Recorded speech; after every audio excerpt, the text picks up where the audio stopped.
విశేషంగా దొరికే పుష్పాలేవో వాటితో ఇంకా ఎక్కువ అర్చన చేసుకోవాలి. కొన్ని కొన్ని ప్రాంతాల్లో కొన్ని కొన్ని పుష్పాలు ఎక్కువగా దొరుకుతాయి. మందార పుష్పాలు ఉన్నాయి.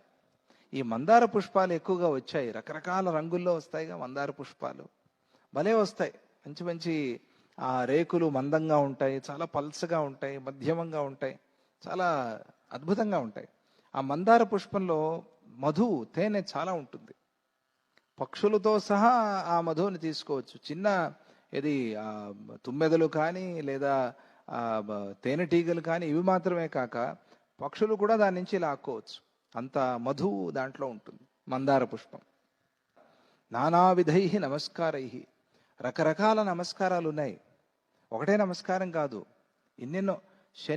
శనీశ్వర స్వామికి చేసే నమస్కారం ఒకటి, శివుడికి చేసే నమస్కారం ఒకటి, విష్ణువుకి ఇంకో విధంగా నమస్కారం, ఇట్లా ప్రత్యేకమైన సూర్య నమస్కారాలు ఇవన్నీ ఉన్నాయి కదా. ఇట్లా నానావిధై నమస్కారం. సాష్టాంగాలు ఉన్నాయి, పంచాంగాలు ఉన్నాయి. పంచాంగ నమస్కారం, గురు నమస్కారం, ఇది మనం గురుముద్ర, యోని ముద్ర, గురు నమస్కారం, దాన్ని తాకించి బొటన వేలు తాకించి ఒక పద్ధతి ఉంది. అట్లాగే మృగీ ముద్రతో నమస్కారం. ఇటువంటివి రకరకాల నమస్కారాలు ఉన్నాయి. ఆడవాళ్ళు నంది నమస్కారం చేస్తారు, మగవాళ్ళు అయితే సాష్టాంగ నమస్కారం చేస్తారు. ఇట్లా ఉన్నాయి కదా. రకరకాల స్తోత్రాలు ఉన్నాయి. వైదిక స్తోత్రాలు, లౌకిక స్తోత్రాలు, అన్ని స్తోత్రాల్ని గుర్తు చేసుకుని ఆ అన్ని స్తోత్రాలతో కూడా మంత్రాలు చెప్పారు, స్తోత్రాలు చెప్పారు, కొత్త స్తోత్రాలు చెప్పారు.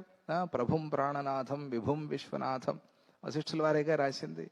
అది కాశీ క్షేత్రంలో విశ్వనాథుడి మీద. అటువంటి స్తోత్రాలు ఎన్నో స్తోత్రాలు. వశిష్ఠుల వారు దారిద్ర్య దహన స్తోత్రం అని ఒకటి రాశారు శివుడి మీద. చాలా మంచి స్తోత్రం, అది చదువుకోండి. వశిష్ఠుల వారి స్తోత్రాలు బాగుంటాయి. గాయత్రి అమ్మవారి మీద, శివుడి మీద గాయత్రి సహస్రనామం చెప్పారు వశిష్ఠుల వారు.